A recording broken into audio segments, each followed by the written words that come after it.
The Back Room's a horror story by Kate M. Sarjeevna, asterisk on that cloudy morning, when my body flatly refused to wake up. My eyes seemed to be smeared with superglue, my legs were tied with a warm blanket, and only the nasty ringtone of the alarm clock on my iPhone turned on my brain a little and made me get out of bed. My body immediately gave me goosebumps, although I wouldn't say it was that cold in the apartment. Need to get ready for work. God, what could be worse?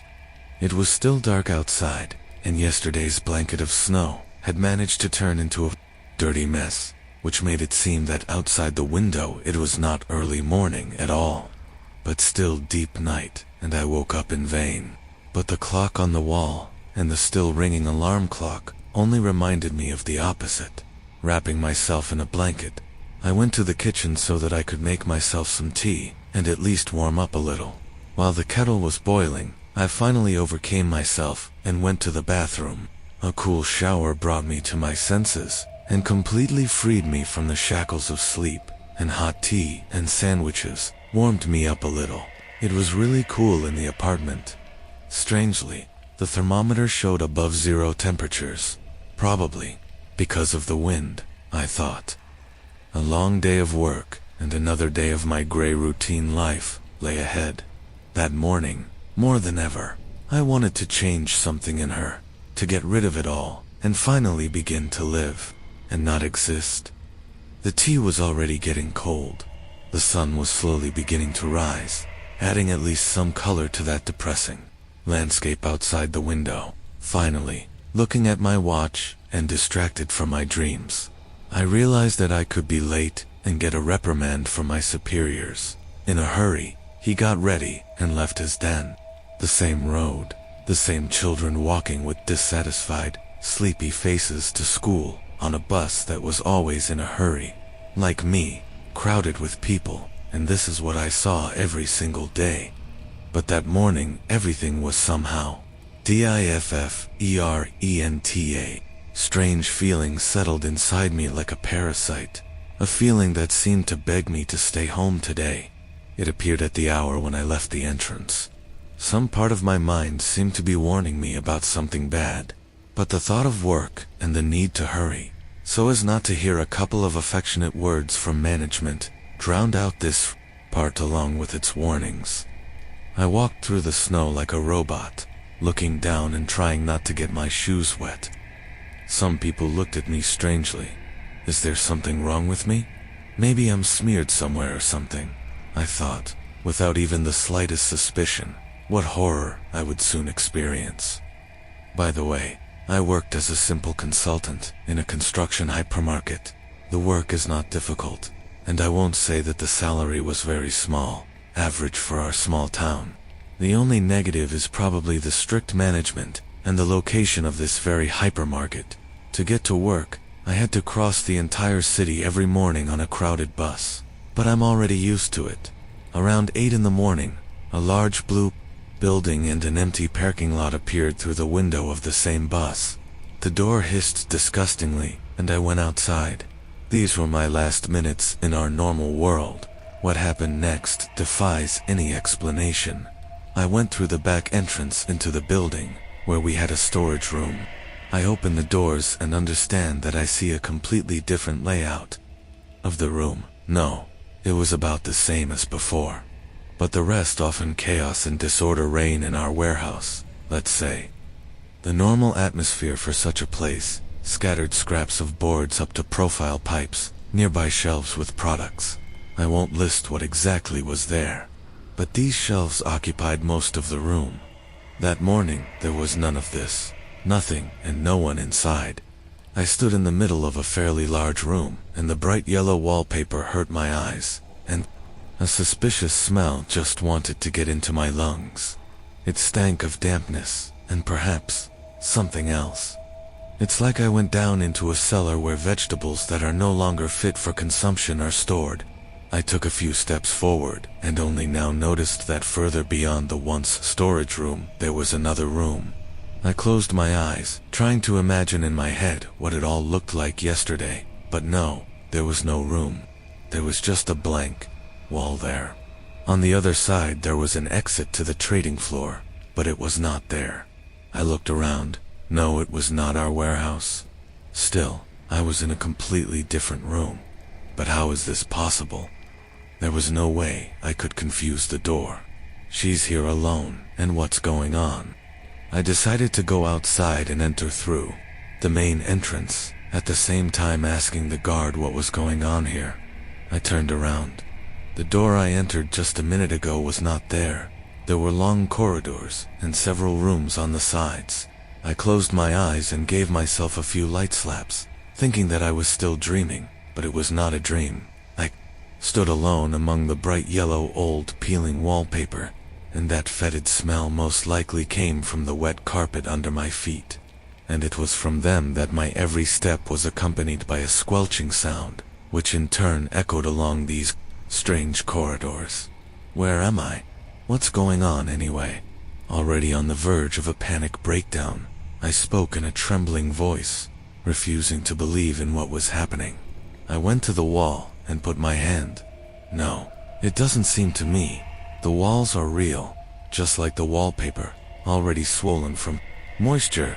In some places they were shabby, and the patterns did not match everywhere, and sometimes the wallpaper became completely different, as did the dirty carpets underfoot. I walked deeper into the room without ceasing to look around, hoping to see at least some kind of door. But alas, I didn't see anything other than damp rooms. Sometimes large fluorescent lamps flickered above the ceiling, producing a nasty crackling sound in seconds of darkness.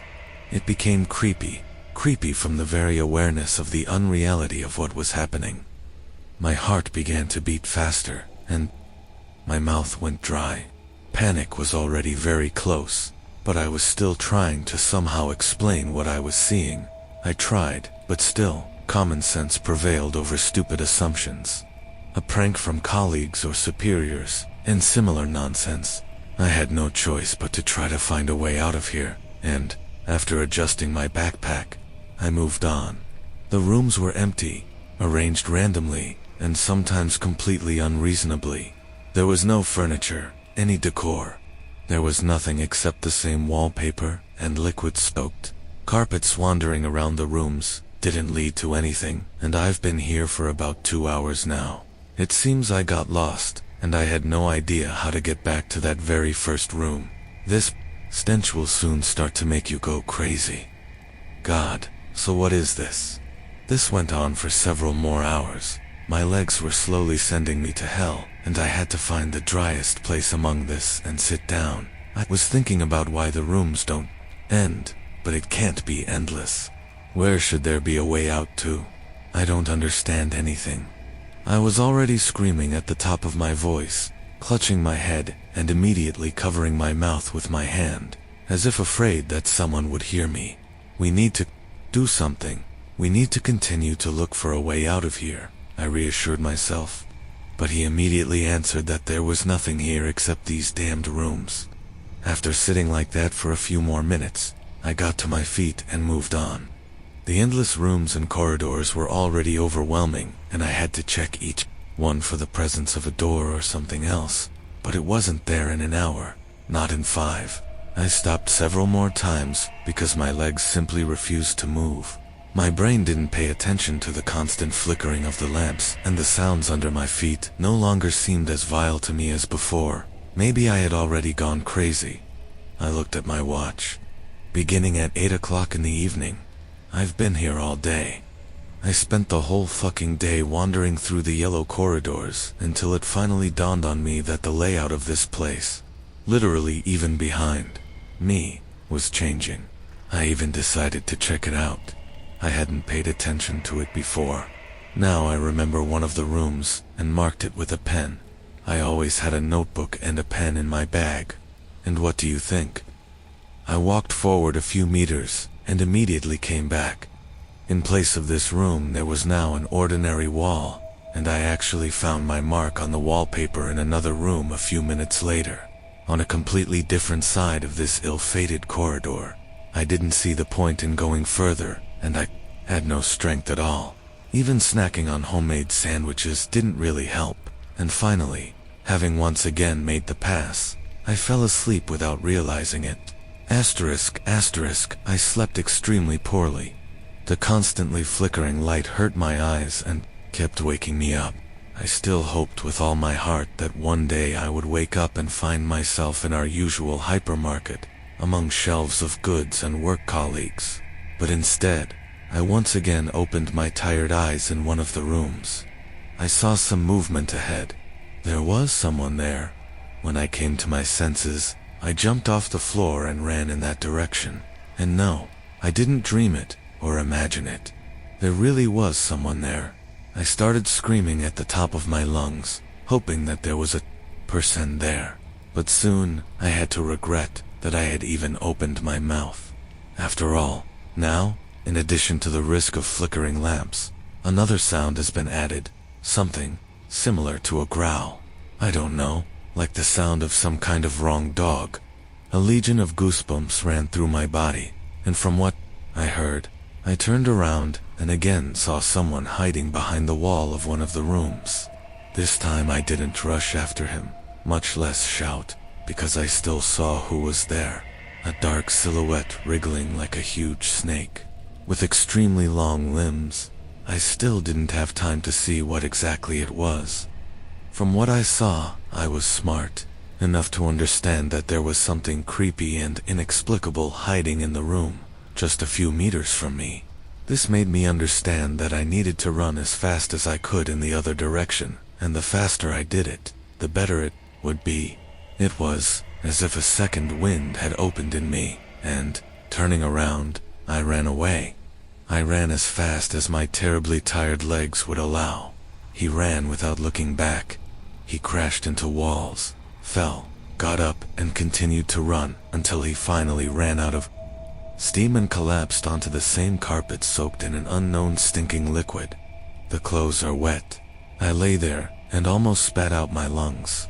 I only heard a growl and saw the flickering and crackling of lamps, but something inside told me that I had not gone far, and panic was about to take complete control over me. I got to my feet and turned around, first in one direction, then in the other, and just started crying. I cried like a little girl. I still didn't understand what was going on in this place, and what kind of place was this anyway, but at the same time, he realized that he had found himself in some kind of anomaly, that some kind of devilry was happening around. Well, I can't call it anything else. The desire to look for a way out had already disappeared, and after what I had seen, I wanted to hide in the farthest room of this damned place and not come out until at least something changed. But in those minutes I didn't hear the growl, and that was already good. After catching my breath and wiping away my tears, I once again rose to my feet and hit the road. Several more times I heard his roar and saw a moving silhouette in the distance very close. That same dark, wriggling silhouette, and it was not a person. This was something truly terrible, something not from our world. It shouldn't exist. It's unreal. But I saw him, okay. If only once, I could attribute it all to a hallucination. But I saw him many times in the last hour. I wandered around the rooms for several more hours, until I saw some changes in the distance on one of the walls. As I came closer, I saw ugly inscriptions scrawled on the tattered wallpaper level. 0. Suddenly, I froze. From somewhere far away, I heard a terrible roar, a roar that made me tremble. Lord, what was that? I thought then, slowly turning back and realizing that about 20 meters behind, in one of the rooms, was standing the one I saw earlier. Asterisk, asterisk, no longer hiding. He stood at full height and seemed to be watching me all this time. It was as if he was watching and did nothing. Creepy creature. I can't call him anything else. The disproportionate limbs all over his body looked more like some kind of tree. I didn't have time to see the face of this humanoid. The vision began to ripple, as if television interference had appeared, and the one who was standing in the distance suddenly appeared closer. That's when I decided to run. He jumped out of his seat and almost tripped. I didn't fall. Fortunately, I kept my balance. Behind me I heard screams, and screams that made my blood freeze in my veins. I ran with all my remaining strength, until I realized that I was falling down some steps in darkness. I hit my head hard, and it seemed to me that I lost consciousness for a moment. I opened my eyes and can't believe my happiness at the end, but this feeling was fleeting. The yellow walls disappeared, replaced by the shabby, moldy walls of some basement. Yes, it looks like I ended up in some kind of basement. The smell of dampness in it only intensified, and it still stank of some kind of mold. No wonder, I thought, and drew attention to the rusty pipes along the wall. Of course, the lamps continued to hurt my eyes, which sometimes went out completely, plunging me into darkness for several seconds, and sometimes even minutes, having risen with difficulty. I looked around and even admitted that I was moving in the right direction. After all, I was already in another room. A possible exit is somewhere nearby. God, how stupid I was. I had no choice but to move on. It was creepy here. The rooms were less common this time. They were mostly endless basement corridors. The water dripping from everywhere affected my brain, and I walked, never ceasing to think about who I saw among the yellow rooms. Now I had no doubt that I had actually entered some kind of anomaly. A terrible place in which something inhuman lives. Something that was clearly chasing me, not with good intentions. I was just lucky, I thought, without taking my eyes off the flickering lamp. Now these were no longer the same light bulbs as in the yellow rooms, but the simplest lamps, like in the entrances, and they went out, then lit up again, and once again. When the light disappeared, quick squelching steps were heard, as if some animal had quickly crossed the corridor very close. Then the light came on again, and I backed away, realizing that there was someone ahead. This anomaly is teeming with evil spirits, but what else can you call what I saw and heard? I doubt that this time a person was running ahead. I need to get my phone, and when the light goes out again, I will turn on the flashlight. Asterisk asterisk. After catching my breath, I moved on. I'm very tired. I wanted to eat and drink. My legs already refused to carry me any further. I've been wandering around this damn anomaly for almost a day, and my body needs rest. But I can't afford it, simply because I'm scared. I soon realized one more thing. As long as the lights are on, you can feel safe, no matter how strange it may sound. But as soon as they go out, a chilling sound begins to reach me, the blood from which runs cold in my veins. Asterisk asterisk. While checking the next room of the fetid basement, where there was not a single light bulb, and opening the old door, I heard shuffling steps inside the room and saw a smile. A wide, evil smile stood out in the darkness, and glowing eyes instantly stared at me. When I turned on the flashlight on my phone like a fool, as if the one who was inside suddenly turned his head in my direction. In a small empty room stood something truly terrible. A broken and smiling humanoid figure. There were even some remnants of clothing on him, or just some rags. I didn't look at them, but the worst thing was his smiling face, and in general, the movement of his body, which was accompanied by a characteristic crunch. The face, not even the muzzle, was covered with wounds and ulcers, and the eyes glowed like lanterns. They really stood out in the dark, as did the smile. He only looked at me for a couple of seconds, and headed in my direction. I didn't hesitate and rushed away from this place. I felt especially terrified. My legs became weak and sometimes gave way so that I fell straight. The monster, smiling, chased me until the lights came on again. Once again, turning around, I did not see my pursuer. There was no more strength left. I need rest, otherwise I won't be able to escape next time. I found a room. A dim light was burning in it. I hope it doesn't go out while I'm inside. I hope no uninvited guests come to visit me. I sat down under the wall like a frightened kitten and took out a notepad. The pen was still writing. Afterwards, my eyes closed and the falling drops no longer bothered me, but rather lulled me to sleep. Asterisk, asterisk. I was never able to regain my strength. Normally, These sounds, I don't even know how they can be compared. Every now and then outside the room these shuffling steps, screams, and, most interestingly, were heard, laughter. It was as if some crazy person was standing outside the door and laughing for no apparent reason. But the light above me was on, and only flickered occasionally. Apparently, it was she who did not let that smiling abomination into this room. Oh, excuse me, but what about those yellow rooms? After all, they were not well lit, but this did not stop the humanoid hiding in them from chasing me all the way. To the stairs, to the basement. There can be no talk of any dream when all these pictures flash before your eyes.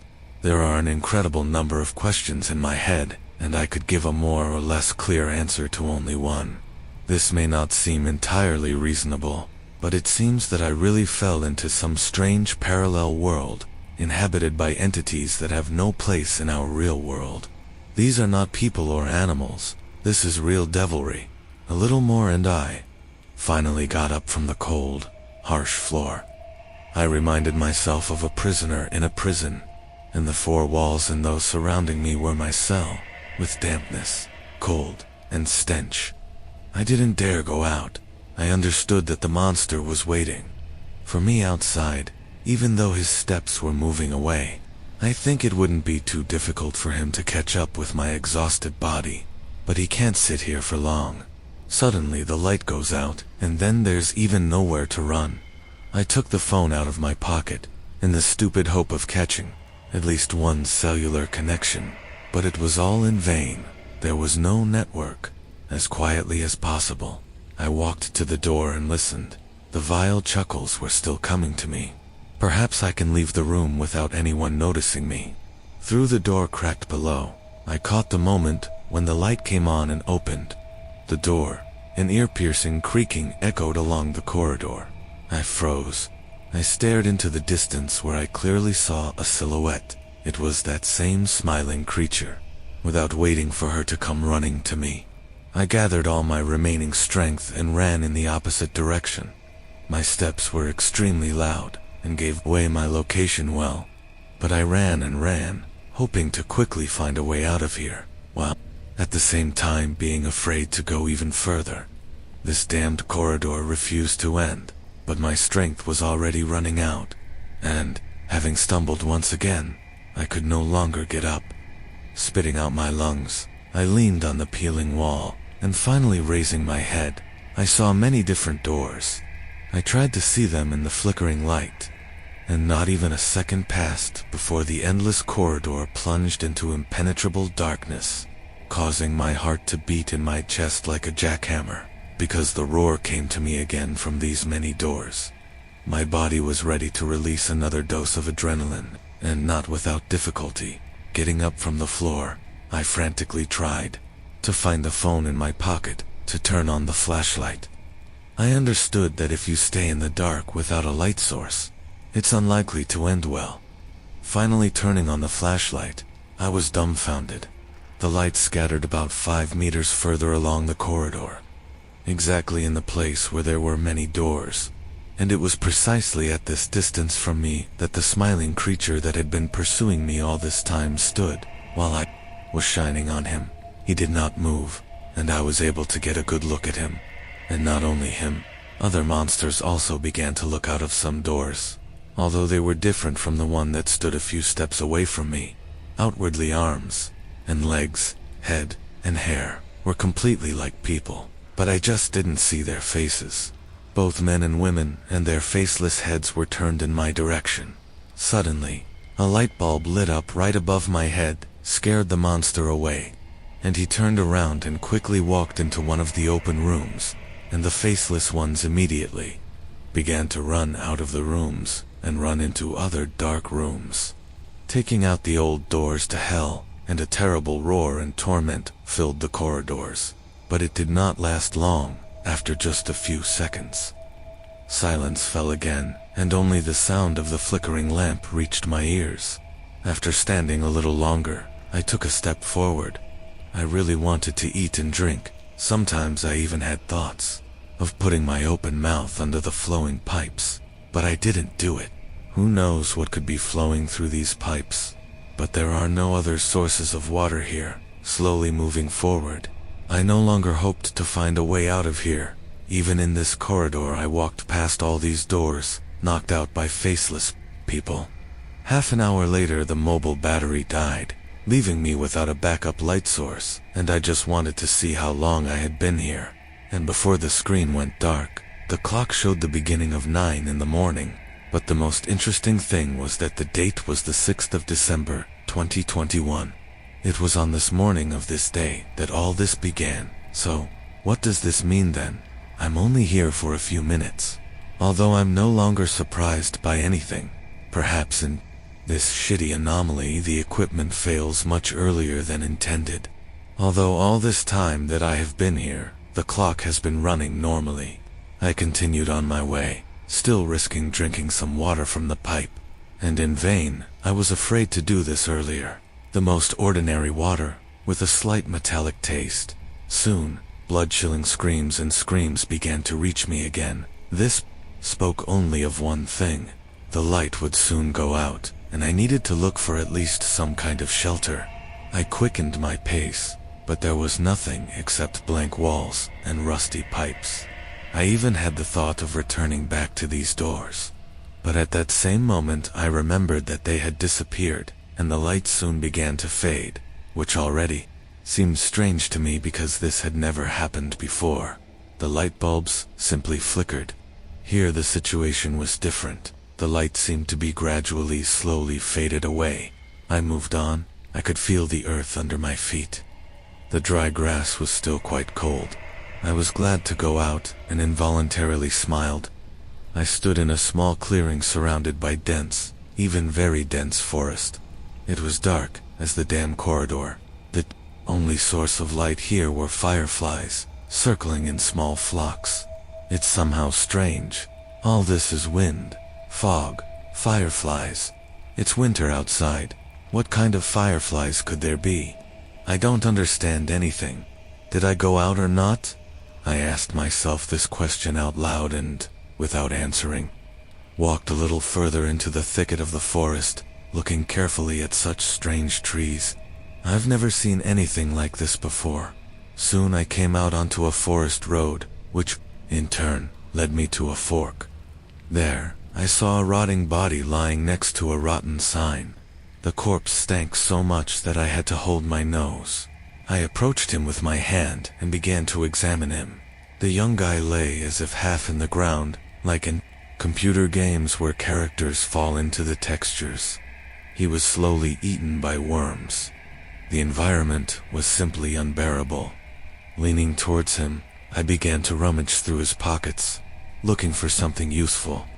My pants were empty, but when I pulled out a small flask of water from the inside pocket of my jacket, I felt him twitch. I did not take my eyes off the body, realizing that I found myself in just another strange place in this ominous world. The corpse naturally began to rise on the ground. It was an absurd and creepy sight as hell, and nothing better than hitting him came to my mind. I kicked the rotten head of the corpse and began to run away from this fork. So I did, and his head fell in the other direction from the blow, making a characteristic crunch. And I ran to the left. I don't know where the strength came from. I ran along the path for a long time with short breaks. I'm sure there were few creatures here compared to those rooms and basements. Panicked thoughts that I need to get out of here quickly, otherwise they will eat me. No, now I was only thinking about what to eat myself. After all, if I found a bottle of water in that corpse's pocket, then somewhere along the way I might find food. I also met several living corpses. As I got closer, I realized that they somehow sensed that there was a living person nearby, and when he approached, they tried to grab him. Soon I came to a pond. Everything looked more like a swamp. The water was overgrown with sharp reeds, but the smell was appropriate. There was no way to see the road beyond, unless you made your way through the dense forest here. The choice was obvious. I turned around and ran in the opposite direction, and only when I heard a normal human cry, "Yes, stop, don't be afraid," stopped right away. Yes, these were people, living normal people. Did I really get out? It all just seemed to me like this. Yes, most likely this was the case. The rough male voice was heard again. Finally, they appeared from the darkness. I couldn't contain my emotions and went up and hugged one stunned bearded man. The men looked at each other and shrugged their shoulders. "Boy, what are you doing?" asked one of them. "Okay, let's go, dear. Now we'll tell you everything. Don't worry, you're safe now." To say that I breathed a sigh of relief is an understatement. I felt like it was really safe here now. The main thing is that for some reason I believed these people, but in truth, I had nothing else left to do. Judging by the way they navigated the area, they had been here for quite some time. 40 minutes later we came out onto the road, an ordinary asphalt road, and there was already a small building there. Apparently, this was once some kind of roadside store. We went inside. There were other people here too. In total, I counted 10 people. 3 young girls, 2 older women, 4 adult men whom I met in the forest, and 1 teenager, a very young guy. Everyone was doing their own thing. They were like family, although completely different from each other. The eldest's name is Sam. He asked a lot how I got here, what happened. I told him everything about how it happened. Yes, everyone here has their own story. One is better than the other. Exhaling smoke, he croaked. "I hasten to upset you, my friend. There's no way out of here. My dear, you have found yourself in a parallel world, which we call backstage, and everyone who lives here calls it that. There are some very strange things going on here, both scary and good. For example, food and water appear on store shelves on their own. We even stocked up. People adapt. We are slowly inventing all sorts of weapons to fight off the local population." The days went by as usual. As it turns out, there is sometimes electricity in this place. On the other side of the swamp, there is also a cafe drowned. They say that there are also armed people and bandits here, and where would we be without them? But after living here for several days, I realized that not everything is so bad. Before we descend into the next terrifying tale, don't forget to subscribe to Creep Bedtime, where true horror stories and real creepy encounters come to life in the dead of night. Like this video if you dare to hear more, and drop a comment below. Where in the world are you listening from? Is the darkness of your room making your eyelids heavy, or are you too scared to sleep? Let's see who's brave enough to stay awake for what's next. Next to my bed, a sleep paralysis story. This sleep paralysis story is one scary account of a friend who had experienced paralysis and lucid dreaming for the first time in his life. The so-called sleep demon had him running for his life, but paralysis, for what it is, completely stops you from moving. Read this eerie account to find out his bizarre experience. Sleep paralysis story. ****. My night shifts started erratically. I did not see it coming, but it was a welcome change. Primarily because we are compensated in the form of extra bucks to work through the night in it while the whole world is sleeping. How very satisfying, I thought. My hour anyway. I did not have to bump into people. They make life tough, living hard anyway. I congratulated myself secretly and got to it. Unfortunately, it was short-lived. A certain someone on my team was going through a financial crunch. He asked for it and I reluctantly dethroned. What I did not pay attention to was the spike in my graph of sleeping habits. It got terribly disturbed. I was having trouble sleeping the first few days. One night I dozed off early with a heavy head. ****, the company I was deep in a slumber when my eyes flicked open. I sensed someone standing right next to my bed, towards my left. Stock still, I sensed my body failing me. Too terrified to turn around and look at it, I sensed it furious. He was breathing heavily. ***, my first instinct was to run towards the light switch to see what it was. That's what I did. I sprang up and ran towards the switch, which was next to my room's door. then managed to press the button, but the light did not switch on. I turned around to look, and I was taken aback. There I saw my very own body lying there on the bed, but I hadn't moved a bit. Within moments, I was once again in my body, once again feeling the heavy breathing that was coming from my left. I was dead scared. In the background, my clock ticked. The noise grew louder and louder. I slept there helpless, knowing that turning my head could be fatal. Yet I tried with all my might to slowly move my head. Helplessness, but I could not move my head, let alone turn it. The room began to grow darker. I wasn't dreaming. I was so damn sure of it. Also, I wasn't asleep. I was stuck in between, smacked somewhere between two different worlds. Paralyzed without me having any control over my body. Asterisk asterisk, I laid there for a while, trying to figure out if I was dead. All those terrifying movie scenes began to visit. Must be the afterlife, and maybe I might have ended up in hell. Some more moments passed when I sprang back to life again. The first thing I did was switch on the lights, of course. I turned around to look. There was nothing but my ebony cupboard next to my bed. But he was right there. I couldn't go back to bed then. The incident had me trembling like a leaf. Asterisk, asterisk.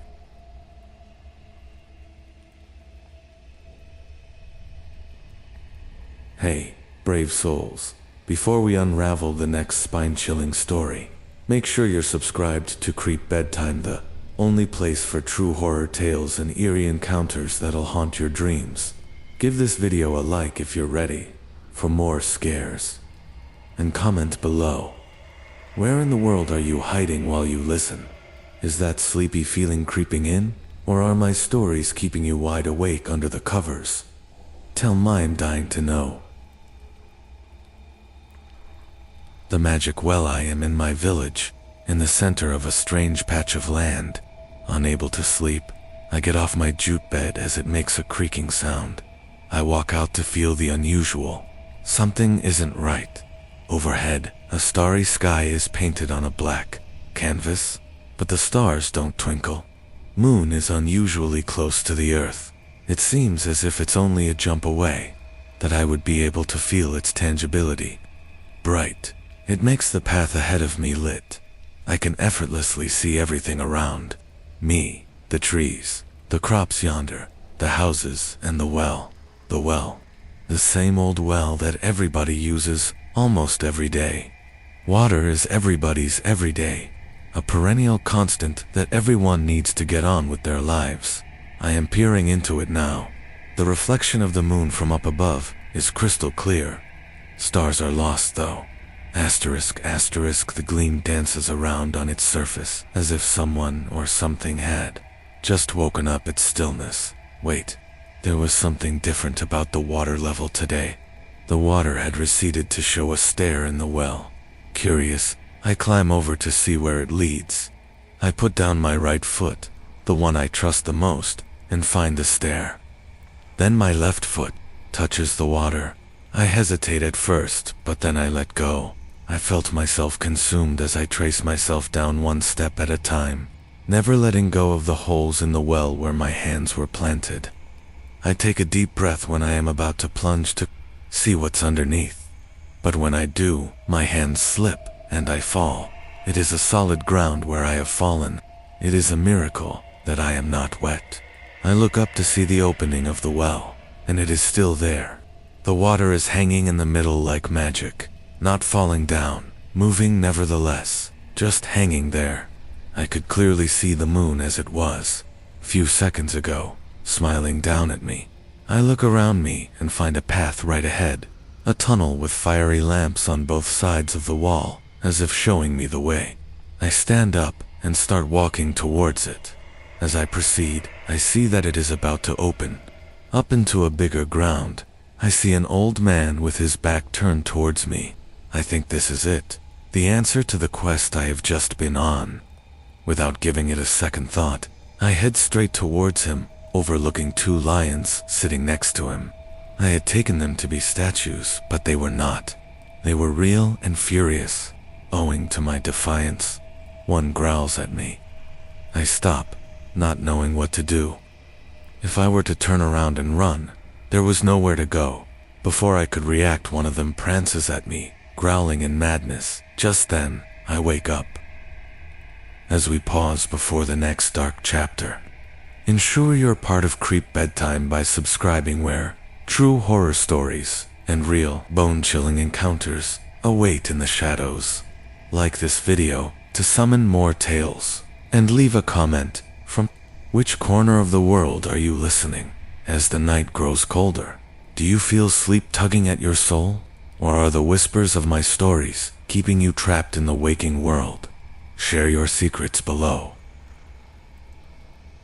Sleep paralysis episode. The cold lick of death. Kabir had never encountered a sleep paralysis episode before. He would often wave off that thought by saying that it sounded utterly stupid. But he knew in the back of his head that it bothered him, since one of his cousins kept telling him about what happens and how you feel when your body gets arrested. He had read about it on the internet as well, and often wondered about how it might affect the victim in reality, until the day came when a sleep paralysis episode happened to him too. Our dream book house has many such strange accounts. Feel free to check them all out. Here's a little account of how a sleep paralysis episode stiffened Kabir up and got the better of him. Sleep paralysis episode. Why don't you guys ever clean the spot once you are done eating? Geet pointed at the smears on the floor. There were food stains of dal, curry, and whatnot. The boy next door was disgusted by the ways of his neighbors, but he liked frequenting them because they were cool. Also, they always somehow happened to have sugar every time he came. He continued, I have seen you ignore it, as if someone is going to come and do that for you. Vansh was quick to retort, if it bothers you so much, why don't you clean it yourself? Here. Kabir threw a piece of cloth at Geet. I want this room spick and span. Vansh chimed in, almost reflexively. Given the amount of things you have taken from us over the past 2 months, I think you owe us a good cleaning. Kabir ordered, chop, chop. Geet was pissed, obviously. Friggin' psychos. Flustered, he got up to leave. Cleaning, my dear friend, is for weekends. It's a silent understanding and a sacred truth we roomies have come to terms with. Kabir replied calmly after realizing Geet had been insulted enough. You guys disgust me. Geet replied, I am gonna go now. Their faces lit up almost immediately. Oh, thank you, Lord. Thank you. Vansh overacted, tossing his hands in the air. Please don't come back. Kabir was quick to add before shutting the door on him. The apartment tit was a small place where Kabir and Vansh lived. An untidy 1 BHK apartment they had somehow managed to find right next to their college. They preferred to sleeping in the hall to the one room they had, primarily because it housed plenty of space for them to play indoor cricket during holidays, leaving out enough space for their 2 mattresses to crash. They slept on each side of the wall, with their mattresses leaving out an apparent passage in between where they used to dine. That's where the stains were always there, and their lazy ass would never clean, and squalid as they were, they never bothered to tidy up until it wasn't a Sunday. Vansh was the worst. He would skip 3 days in a row without taking his bath. 2. They were about to lie down on their beds when there was a knock on the door once again. That bastard Geet. Don't open it. He must have come for the sugar again, Vansh replied. Yeah, seriously, we need to hide our stash. Kabir reluctantly went to open the door, but found nobody there. He got out to check the corridors. No sign of anybody. Geet lived in the house opposite to theirs. Peeked to check on Geet through his window. He was lying down on his bed inside watching TV. What the hell? Kabir looked around, then came back, shutting the door. Who was that? Asked a curious Vansh. No one, Kabir replied. Must be Geet.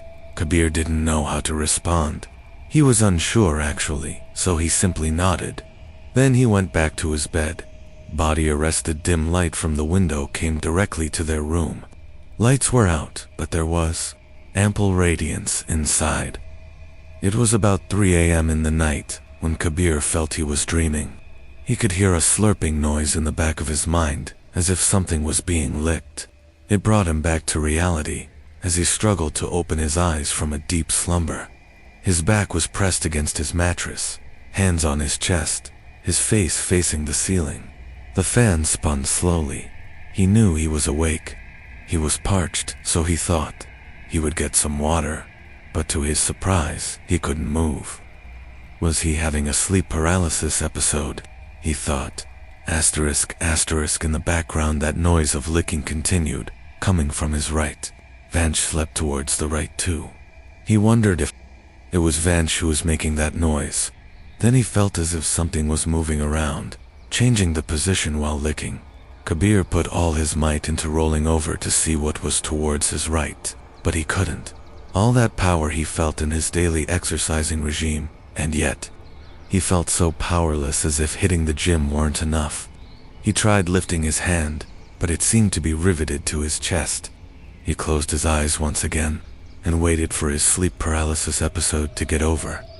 The licking grew stronger and stronger, sometimes stopping altogether when someone or something moved around, only to return after it went on, and Kabir didn't know how to react, primarily because he couldn't. Waking up after about 10 to 15 minutes, when he chose to close his eyes, that he felt his nerves relaxing and his body taking back control. He reopened his eyes, and when he felt that twitch in his body signal that he was once again in control, he turned around to check. There was no one there.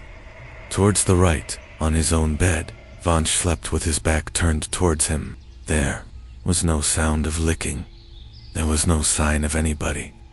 He thought it must have been a dream, but it felt so real. Knocking that thought off, he slept comfortably this time, turning over and going under the sheets. The next morning, Vanch was getting prepared to leave for the college. He shouted like an alarm, "Wake up, sleepyhead. You have overslept. Time to go." Reeking of lethargy, Kabir rolled over in his bed, yawning and stretching. Meanwhile, Vanch moved along in supersonic speed, scuttling for things. He stopped to look at Kabir, and then pointed at something on the floor with his toothbrush. "Hey, by the way, weren't we supposed to clean it during the weekends?" He was pointing to the floor. When Kabir heard that, he sat up in his bed and looked at the spot towards his right. It was all clean, all tidied up, spick and span. There was no sign of any food stains. Kabir felt a rush of dread charge up in his brain. He had thought he was hallucinating in the night. Clearly he wasn't. Before the next horrifying tale grips you, don't forget to subscribe to Creep Bedtime, your gateway to true horror stories and real, nightmarish encounters that lurk in the dark. Quick hit that like button if you're ready to face more terror, and comment below, where in the world are you right now, hearing these chilling words? Are you drifting toward sleep, or is the fear I've woven keeping your eyes wide open, afraid of what's waiting in the shadows? Tell me now. Sleep paralysis hallucinations, ghosts in my bed, the bus story in my frequent joyride of sleep paralysis hallucinations, comes a new entry. The dream book finds it. This one as intriguing as others, a tad terrifying because of how your mind plays tricks on you, but exciting nevertheless. I was well lodged, pressed on a punishing seat, with a journey too tiring to wake up and experience. I chose to sleep. It made my sleeping regime a haphazard affair. I woke up and then slept again. I wasn't aware if sleep paralysis was going to hit me once again with its voracious jaws. It would be this frequent. I hadn't known. Didn't have the slightest inkling. Asterisk sleep paralysis hallucinations. I was sleeping on a seat with my imprinted blanket slithered on me, when suddenly I got that familiar feeling of me experiencing a dream. I opened my eyes at once and found a body placed against mine. It was sleeping parallel to me. A black robe, the quintessential ghost that I had been experiencing every time I encountered sleep paralysis hallucinations. I wasn't afraid, but I stared at its half-visible body, wondering if it would snap me out of my misery. I didn't want to go into a body arrest like I had gone in the train incident, this time with a ghost so close to give me company. The thought of it was even more terrifying. So, I closed my eyes once again, hoping to not see him around the next time I disclosed them. But then, since I knew that I was lucid dreaming and that I was having sleep paralysis hallucinations, I decided to open them again to overcome my fear. But there in the imprints of my blanket, I saw a little monster take form. I had once dilated my eyes to check what I had just seen. Embossed on it was a floral pattern that looked pretty vague to form into any form. There was no monster, nothing there. Suddenly my eyes flickered back to the semi-open state, and those floral patterns turned into the little monster again.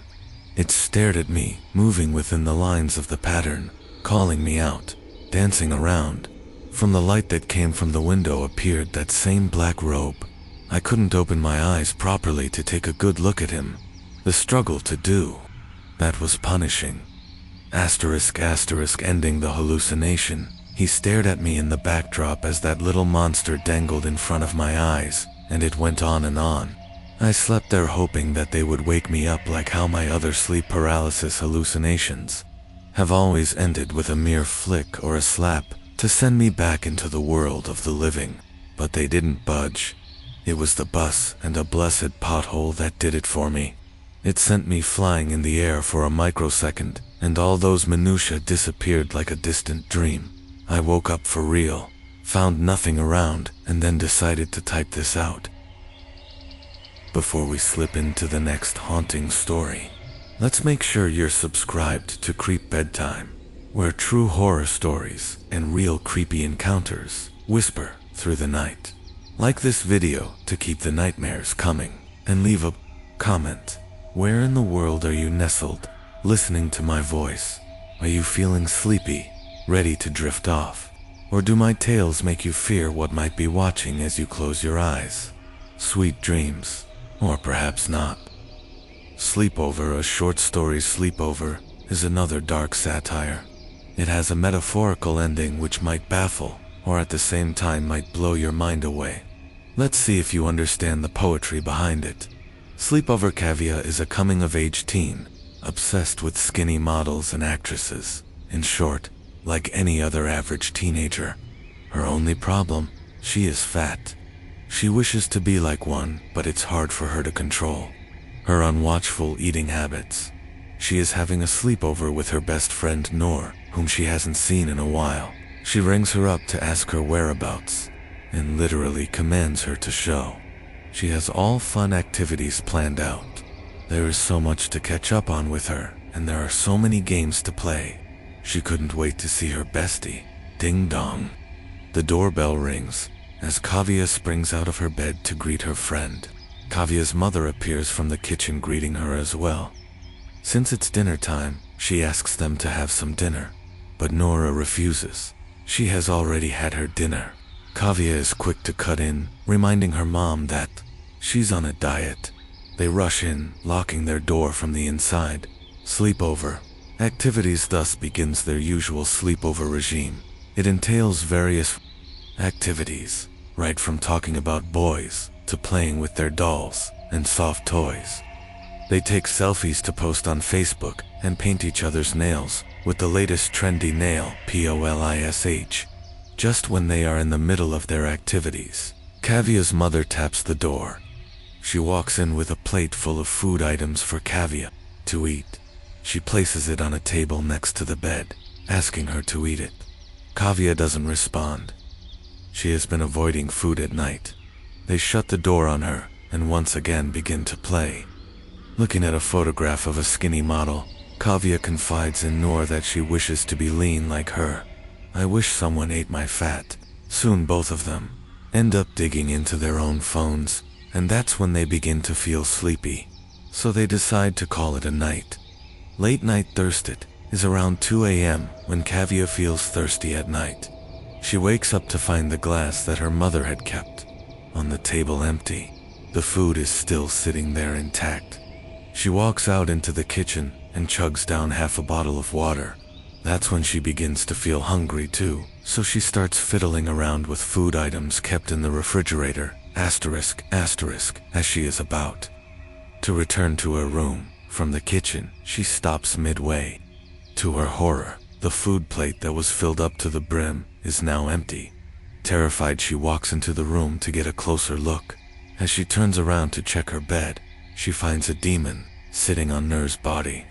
He is busy eating her fat. He looks at Kavya, chewing her intestines. As blood drips from its mouth, that's when Kavya wakes up. She checks on Nur and relaxes on finding her intact and fast asleep. Shaking it off as a bad dream, she turns around going to sleep once again, unaware of the fact that the plate on the table is indeed empty. Before we descend into the next terrifying tale, don't forget to subscribe to Creep Bedtime, where true horror stories and real creepy encounters come to life in the dead of night. Like this video if you dare to hear more, and drop a comment below. Where in the world are you listening from? Is the darkness of your room making your eyelids heavy? Or are you too scared to sleep? Let's see who's brave enough to stay awake for what's next. Lucid Dream Revisited. Dreaming, a dream, dark robes of death. It's weird how dreams of the dark never leave me alone. Once again, I found myself becoming a slave to my lucid dream. My mind kept adding 2 and 2 together to compel me to think. I was in an alternate universe. ***, lucid dream of parallel universe every now and then I succumb to what the world brands as a clear case of sleep paralysis. But there is always that element of devilry knocking on my door under the pretext of depicting me a mere lucid dream. Only recently, during one of my visits to New Delhi, I was totally wasted and slept like a baby snuggled up in the world's most coziest blanket ever, when that lucid dream finally happened. With that familiar flickering of the eyes, I felt waking up into a different world yet again. I found a new sphere gradually taking shape.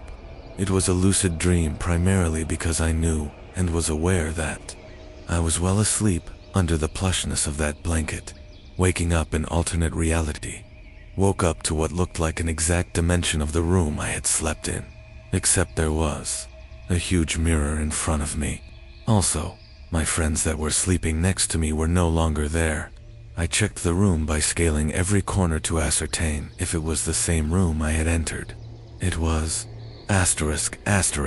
I knew I was lucid dreaming once again in the back of my head, that nothing I do there was going to affect the real me.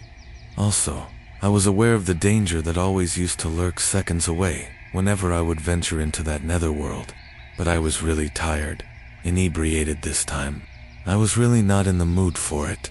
I realized I was talking. Preparation, I said to myself. Let the devil hag consume me. I don't care. This isn't real after all. I am too tired to fight. But somehow unconsciously, I was contradicting myself as well. It erupted in me, that half-hearted feeling of fighting the demon. So I looked around for something to hit it with. Didn't I smack the shit out of it once with a plastic bottle? I can do that once again.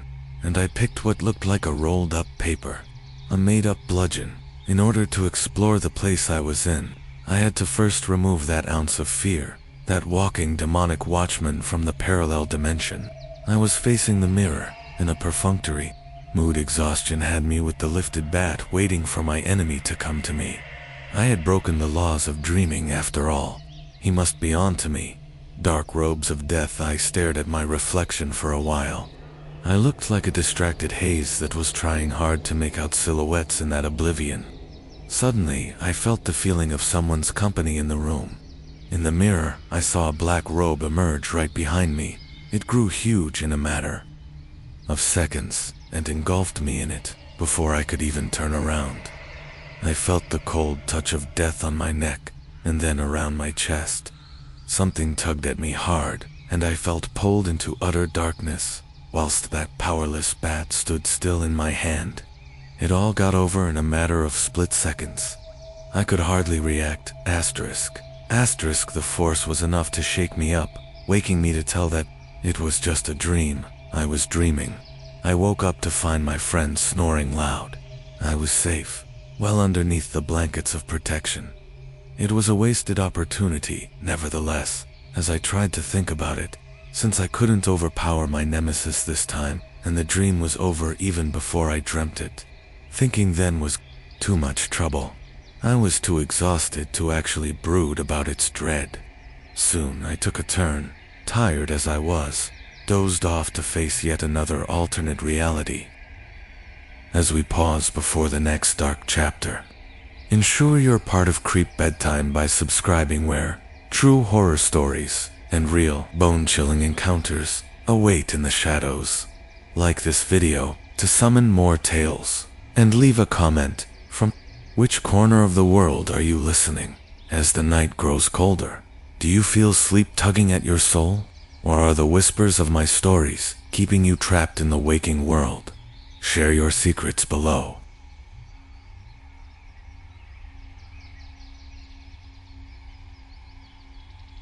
Sleep paralysis demon attack, sleep paralysis dreams, gargoyle and chicken. There was a time when my sleep paralysis dreams were confined. Sleep paralysis demon attack wouldn't happen, and I could feel the mundane growing in on me. The boredom of this stagnant would eat me alive, and I would secretly wish my brain to show me a glimpse of the netherworld again. I would wait earnestly for my sleep paralysis dreams to occur, for the very fact that I truly believe that it is a way toward a parallel dimension. Maybe this time I would venture further. Maybe this time I would try to do something different.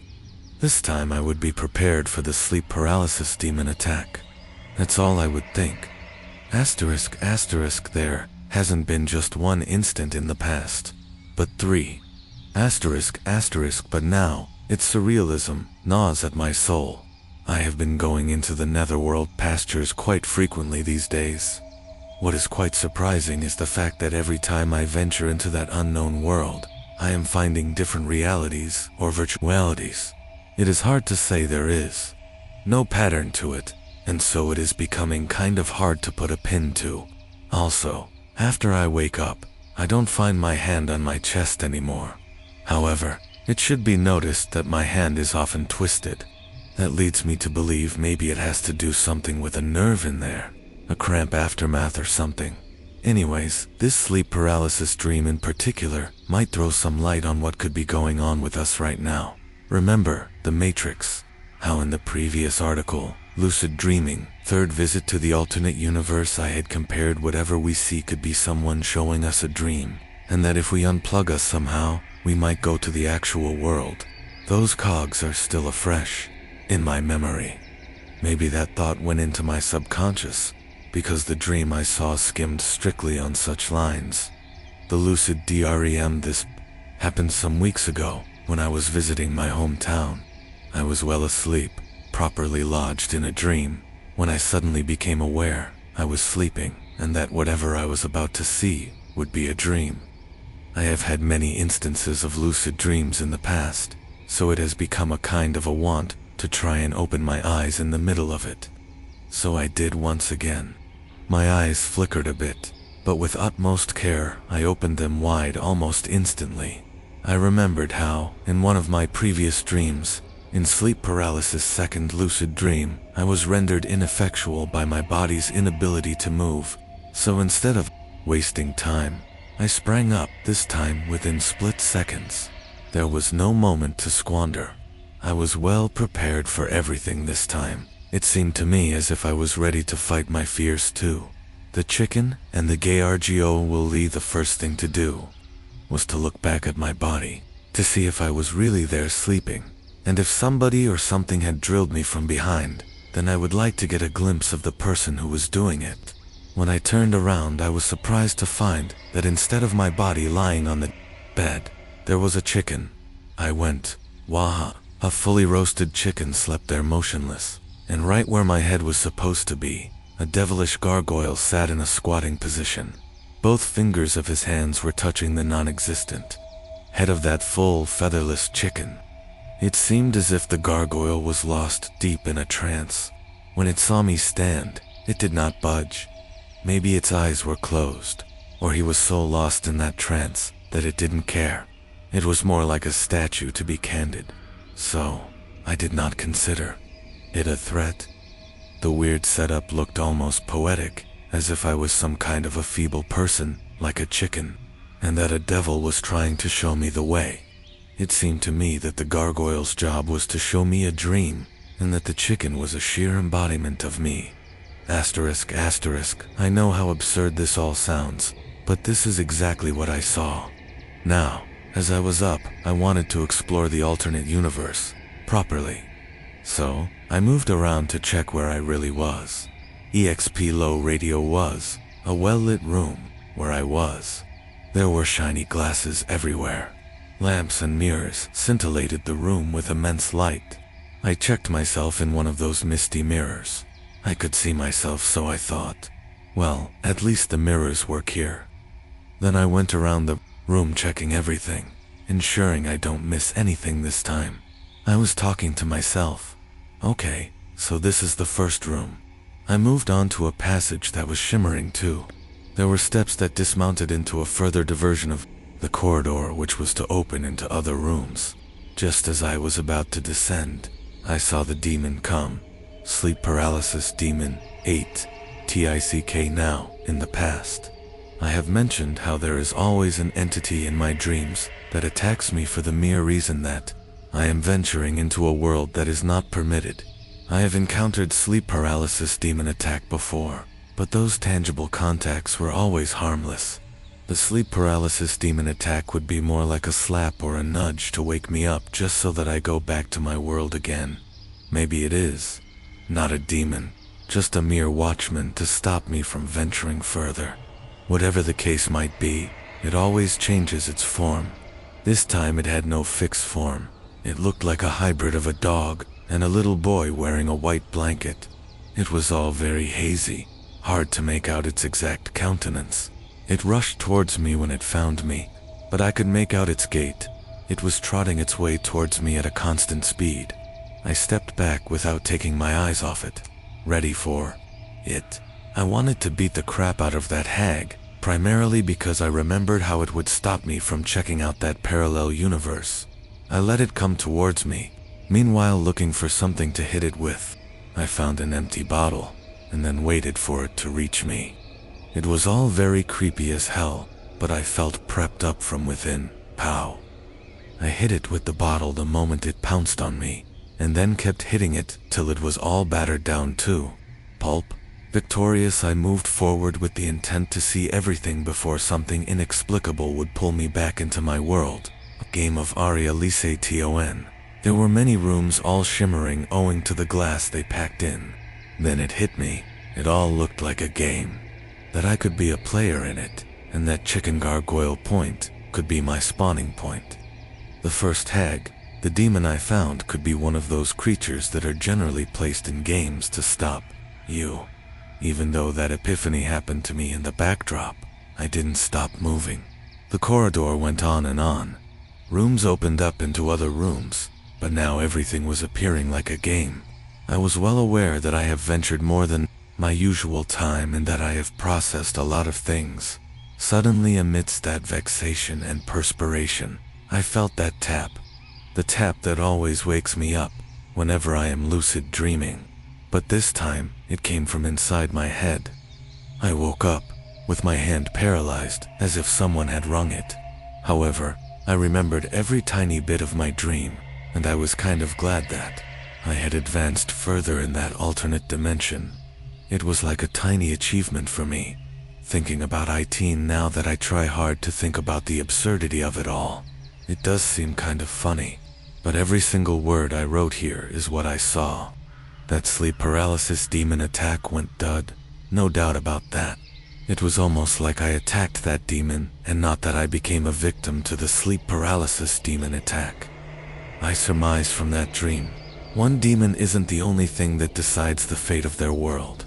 There is something elusive beyond our range of thoughts that is always watching us, our actions, making sure we see incomprehensible things and cloudy hodgepodge that never truly let us leave our world. Hey, brave souls, before we unravel the next spine-chilling story, make sure you're subscribed to Creep Bedtime, the only place for true horror tales and eerie encounters that'll haunt your dreams. Give this video a like if you're ready. for more scares. And comment below. Where in the world are you hiding while you listen? Is that sleepy feeling creeping in? Or are my stories keeping you wide awake under the covers? Tell me, I'm dying to know. Sleep paralysis stories. My very own narcolepsy train story. It came to me as well. I ended up becoming a protagonist to one of those sleep paralysis stories I used to only read and hear about. Even though I had encountered sleep paralysis plenty of times before, this one was outright bizarre and different. Why? Because this time I wasn't really sleeping. Asterisk for the first time. I wasn't really in a different world, but in my very own. It was one of a kind, because I couldn't budge, move, and yet I was wide awake wondering out loud. Asterisk, sleep paralysis stories. The train story, the same dreaded dream. That nervous arrest that haunts the world whilst their eyes are wide open, haunted me once again. Only this time I experienced sleep paralysis while awake. It felt like a limbo of reality. Our dreams exist there, and yet they don't. You are puckering your eyes and dilating it only to find nothing. World seems empty. It resounds to a resonance that dances to the tune of two worlds simultaneously. More like a gateway you are stuck into. You can't go here or there. You just breathe in the moment, sandwiched in between, waiting for time to pass out and resurrect you. It feels like a perennial nightmare. I was on a train, really comfortable, and enjoying a deep slumber on my berth. It was an upper-level seat, which I prefer to any other levels, since I do not like to be disturbed whilst a nap. I might have been dreaming, when suddenly I felt someone touch my feet. It wasn't just a mere poke, rather a full clench which broke my dream rhythm almost immediately. Then, soon I felt something brush against my leg, as if a huge bag was kept right next to my legs. The disturbance was enough to wake me up. I tried to glance at my legs by lifting my head, just to make sure what or who was there at my seat, but I was surprised to find out my body was not at all complying. I swear I had felt me reaching out to see what's near my leg, but when I opened my eyes, I realized I hadn't budged. That's when I decided to open my eyes wide. What the hell? To my surprise, I was wide awake. And yet I couldn't move. Seat pouch. My seat pouch was in my line of sight. It just sat there looking back at me. I tried to lift myself up, but realized my body had me arrested. So, I closed my eyes once again. Tired as I was, I decided to let my dream hag come wake me up. Like all my previous dreams, the watchman, or the old hag, the essential element of the unworldly, would often come to stop me from venturing into their world. They would wake me up with a slap or a tap. Convinced that they would be coming along any time, I closed my eyes to go into that semi-hazy state. But minutes passed, and nothing happened. My trance wouldn't be broken. I reopened to confirm the pouch was in front of my eyes. Then I closed it once again. When I did, I felt as if my legs were wrapped in a plastic bag. So I fought with all my might to tear open the plastic bag away. After a scuffle that lasted for almost half a minute, I opened my eyes once again. I could feel that my legs hadn't moved a bit, so there was no plastic bag, rather a dream projection I had fought. All I could see was that pouch. So, this time I closed my eyes again and tried to exert all the pressure into suddenly waking up to sit. I swear, eyes closed, I had done it even, but on opening them, I hadn't even inched a bit. Exercise in futility. Whole exercise of trying to wake up was becoming futile. I could hear voices of people who were sitting below me talking about doctors and politicians. I wondered if anyone would stand up and just nudge me, asking me about something. Because really, I could have used an external force to break that punishing trance. In that momentary realization, I felt my right hand was intensely riveted to my chest. My body was strangely convulsed, as if I had tightly embraced myself. I decided to move my body by starting with my head, so I shut my eyes once again and with all my might took my head towards the right. But when I disclosed them, I was still staring at the pouch. Asterisk, asterisk. As my eyes were about to fade, I saw the pouch's threads slowly breaking. They were rolling away as if they were on fire. On realizing that, I opened my eyes wide to check. But to my surprise, the pouch was intact. The numbness, there I was, with a numb body, feeling everything around me with eyes wide open, looking at an inanimate pouch in my own world where I could hear people talk and waiting. All I was left with was hope, hoping someone or something would take me out of my misery any minute now. What is happening? Why can't I turn around? Why am I so powerless all of a sudden? I was not dead, and that gave me the strength to believe that I have to sit it out. I waited and waited. Moments passed by, but the wait was punishing.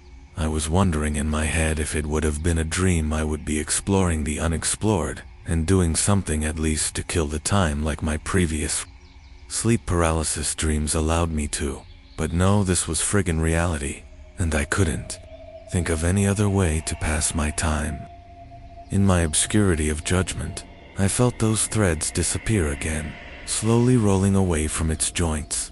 I dilated my eyes to see them appear intact once again. The final pressure, I decided to try one more time.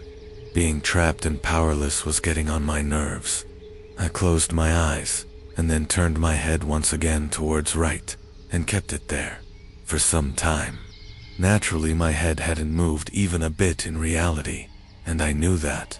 But still, I waited and took deep breaths. Then out of nowhere, I felt life return to me suddenly. I was so relieved to finally turn around comfortably. Both my hands were numb. I checked to see if there was a bag at my feet, but there was nothing there. I knew it was over, but I kept thinking about it until I decided to jot this down for you to read. If you have similar sleep paralysis stories to share, please share in the comments box below. Such sleep paralysis stories might inspire or help someone to put two and two together. As we pause before the next dark chapter, ensure you're part of Creep Bedtime by subscribing, where true horror stories and real bone-chilling encounters await in the shadows. Like this video to summon more tales, and leave a comment. From which corner of the world are you listening? As the night grows colder, do you feel sleep tugging at your soul?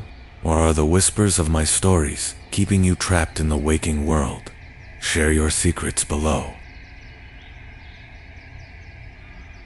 The Dark Assailant, a short story by Nadia Schluter.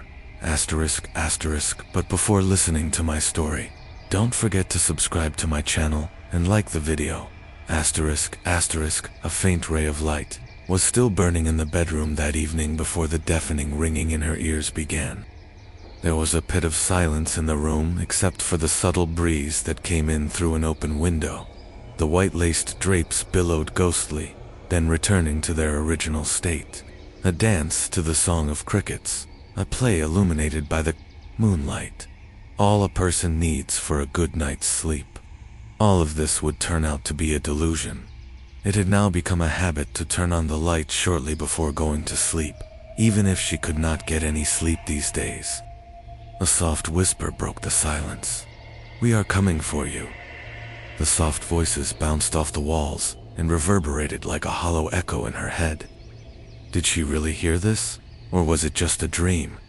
Suddenly, the voices erupted right in her ear. "We are coming for you," this time significantly more intense, which caused her to wake up abruptly. The room felt different, as if it was loaded with static energy. The ringing in her ears continued and disappeared in waves, faint at first, like a slight hum in the distance, then welling up in a deafening and all-encompassing sound. When Jocelyn had a clear state of mind and really thought about it, she would always compare it to the sound of static on multiple televisions. Then she would imagine a room full of televisions stacked on top of each other, occupying the entire room up to the ceiling, with the light constantly shifting in a blur of black and white. Slowly her consciousness returned to her, and she felt goosebumps on her skin. Not the kind of goosebumps you got when you were cold, but the kind that alerted you in dire situations. A bodily response letting you know that you were not alone, and that in the worst-case scenario you might just have to make a run for it. It was a stage between sleeping and waking. Yet her consciousness was always on edge, so she could remember everything in detail afterward. It always started with a ringing dot, although sometimes she heard other sounds as well. Voices, as it seemed. Voices on a strange and different frequency, as if they were on a different channel. People talking over each other about everyday things that happened, and sometimes she seemed to recognize some of these voices. Occasionally she would hear colleagues from her work in a buzz that was near inaudible, while other times she would hear her parents' familiar voices, clear as day. Only she always knew for certain that they were not really her parents. There was something wrong with the sound and intonation of those voices, talking like they were unaware that they had Jocelyn's full attention, as if she were an outsider walking by on the street catching glimpses of the conversation. But often, the voices that were unknown to her were well aware that someone was listening, and she was sure that this was exactly what they wanted. Slowly, the whispers swelled up until she caught a glimpse of the conversation. They were mocking voices with disgusting laughs, whose words had haunted her all along. "We are coming to get you." The feeling of certain doom came over her, that whoever hears these words, or sees the ones who whisper them, will find their end. But the question remained, how? She did not hear any voices this particular night, though. This time, there were footsteps. It sounded as if someone was dragging something heavy up the stairs at a slow pace, until the footsteps came to an abrupt halt outside the door. The known tingle of goosebumps started from the toes. The unpleasant feeling slowly crept up her legs and up her spine, making the hairs on the back of her neck stand on end. The paralysis set in. "Go away." She heard her own voice shouting loud inside her head. The danger was lurking, and she was not safe now. The delusion of the serene room was gone and was replaced with darkness. There were distorted shadows on the walls that seemed to move. She could not save herself even if she wanted to. This time it was too late, and there was nothing she could have done or changed about the situation or the order in which it happened. Not only were her muscles paralyzed, her vocal cords stopped working as well. She could not utter a word or sound. There was no one to help, and any attempt to scream for help had proved despondent. Her throat seemed to be closing anxiously. Much pain and effort were needed to take in even the smallest amount of air. The drops of sweat began to collect on her back before slowly trickling down her spine like little pearls. She broke out in a sweat of panic, as one would say. She wanted most of all to postpone the inevitable, that moment when she had to open her eyes.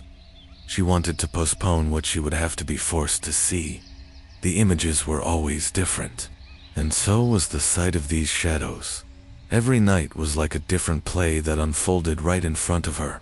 Disfigured faces that she could never let go, limbs contorted in impossible directions, hands closing around her throat while she had the feeling that something was sitting on her chest and was applying more and more pressure, a body crawling against hers under the covers.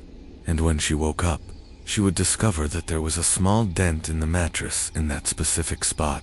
Still, she knew she could not avoid her own curiosity, and that curiosity always trumped the fear she felt inside, which later on she hated herself for. She cursed her own curiosity over and over again, but still, that did not stop her from opening her eyes, not even once. Her heart began to beat louder as she feared it would burst out of her chest. That idea alone was enough for outright panic. It is strange how much a person could think in moments of misery and fear. It was pure adrenaline, with the same choice time after time again, to freeze or run away. She could not utter a word, could not make a sound.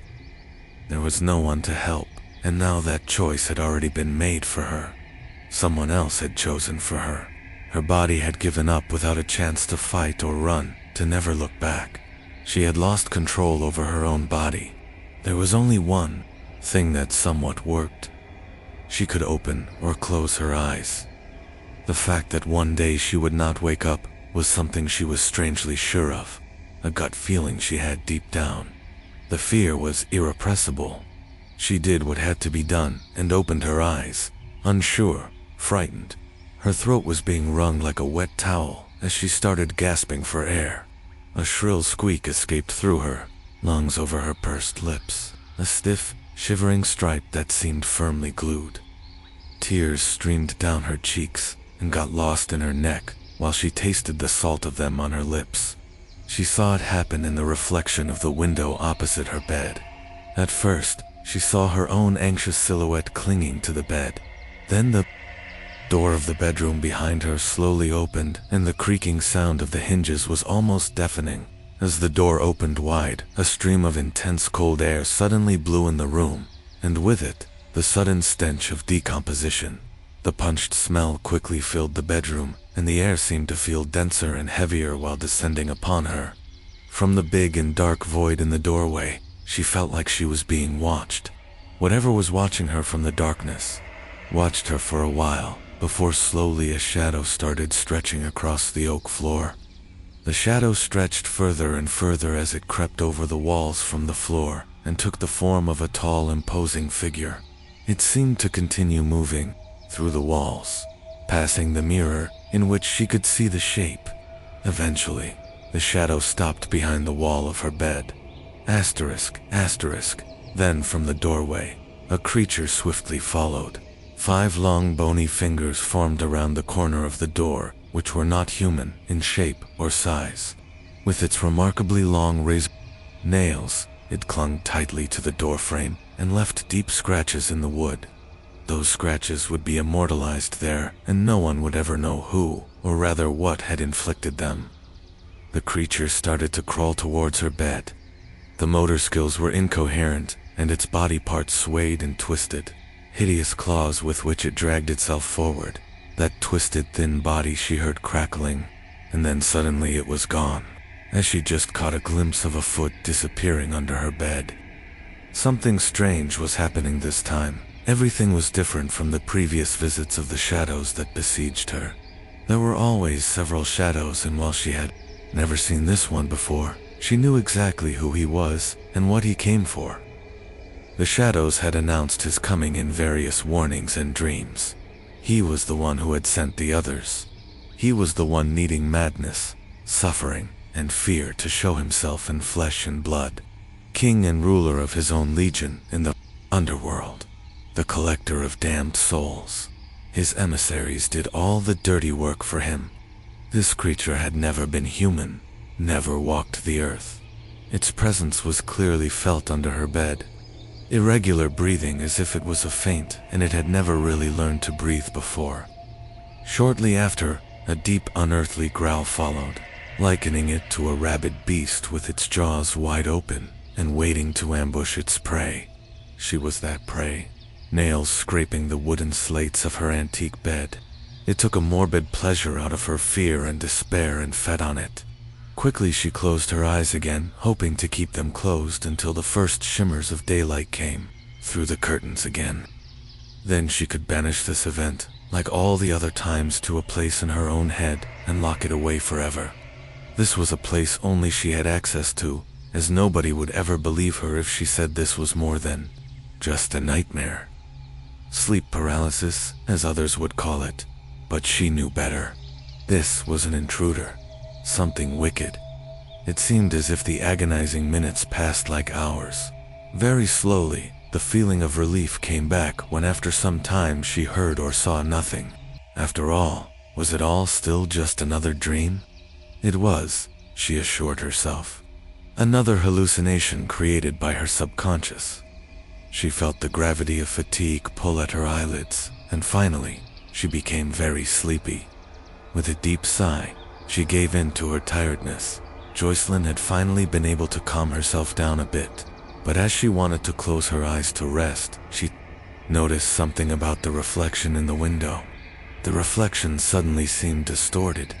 Everything had become blurry. Images flowed into each other in a watery but gloomy color palette. As suddenly confusion gave way to understanding when she saw something move behind her in the image opposite of her. No, there it was again. The black mass behind her grew. stretched, and she had that unmistakable feeling that someone or something was standing behind her.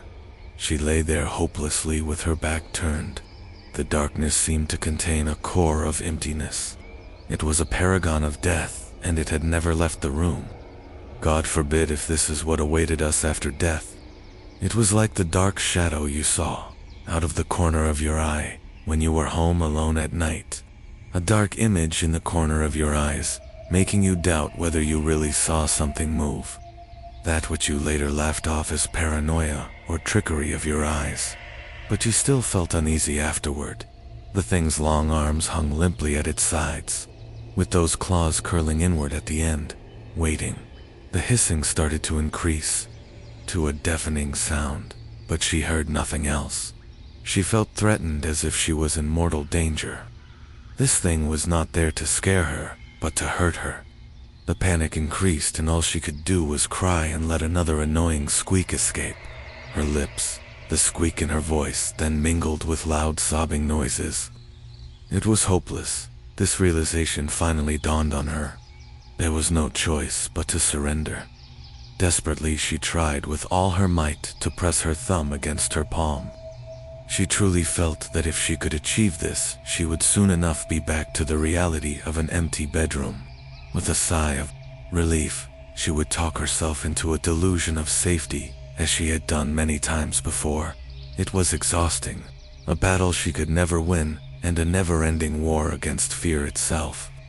The creature then slowly began to bend over, causing the ringing in her ears to swell to a sickening loud noise.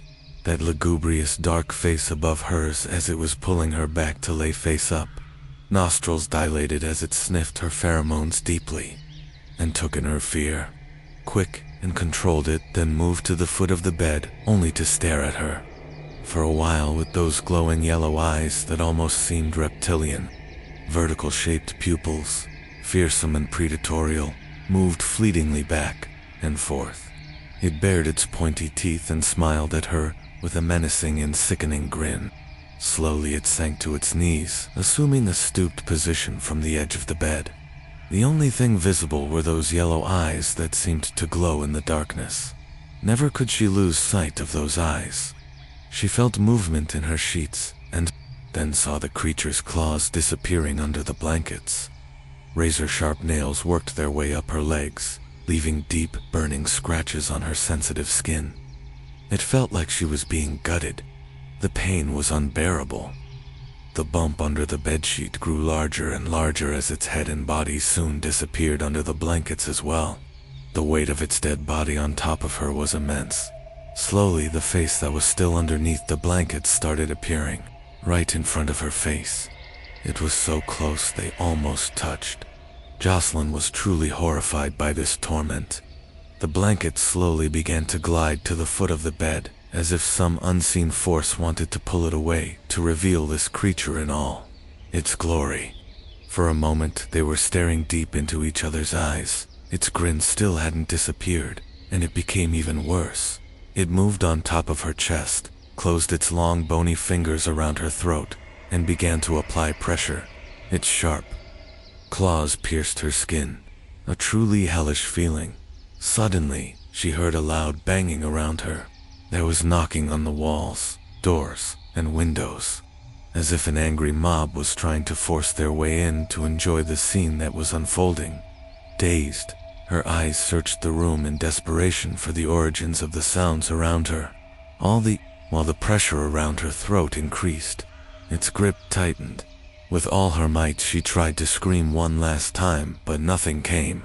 Just the sound of gargling. The figure was aware of her desperate attempts. She was helpless, and it visibly enjoyed this sight, as if it only wanted to torture her more by first instilling more fear into her, before confronting her with her fate. All the blood in her body seemed to rise to her head. She heard the pounding of her heart in her head, but with every second it seemed to fade more and more. So that is what it feels like to suffocate while death keeps smiling back at you. The air had left her body and had no intention of returning. Her eyes bulged, and her head felt increasingly heavy. Fragments of her life flashed before her eyes, like a slideshow presentation. The hands of the clock seemed to slow down while the ticking of the clock kept getting louder. Tick, tick, tick, asterisk, asterisk. Her field of vision blurred, and she became lightheaded. Stars and flashes of light danced before her eyes, like a sky lit up by a heavy lightning storm.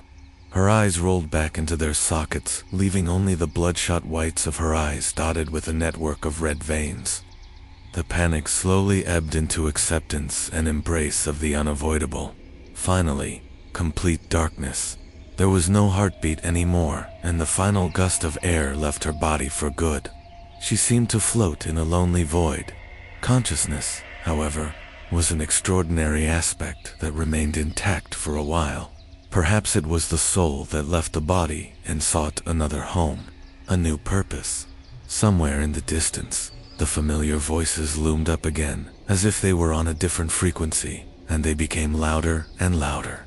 Mocking, they came closer and closer from the darkest reaches.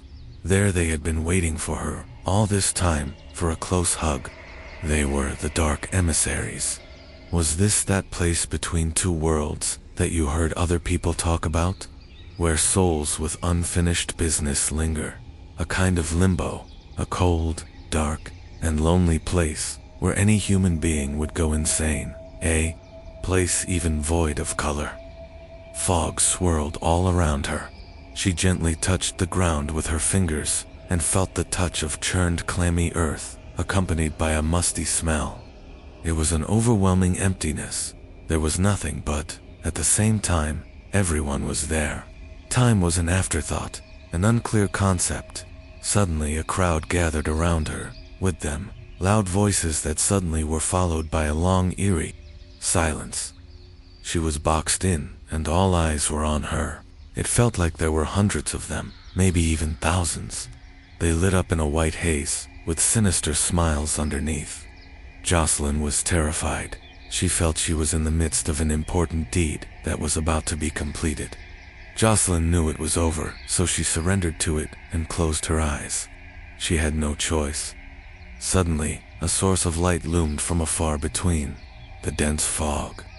This contrast was so bright that her eyes had to get used to the light at first. Small at first, like a whirling firefly, it seemed to get closer and closer. The light stretched out into a large square, its reflection visible on the marshy ground. Fearful and insecure, she forced herself to step through it anyway. Once through the bright glare of the light, it did not immediately dawn on her where she was, and what scene was playing out before her eyes. Eventually, the realization set in when she looked around and saw the shadows she knew all too well standing beside her on either side. All facing the center and their heads bowed, they stood in a circle around a bed.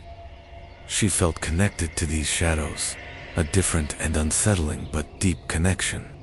It dawned on her that she was in someone else's room. A lit table lamp on one of the bedside tables, just as she had in her room every night.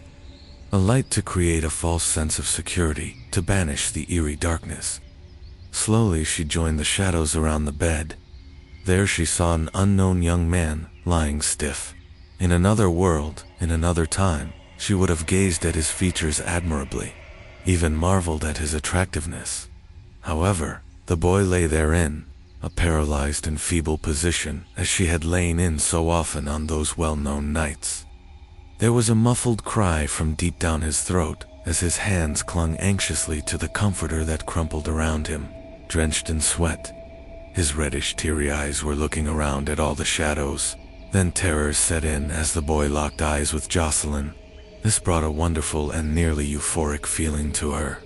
Her voice drowned out all the other voices, and with a smile from ear to ear she whispered, "We are coming for you, asterisk."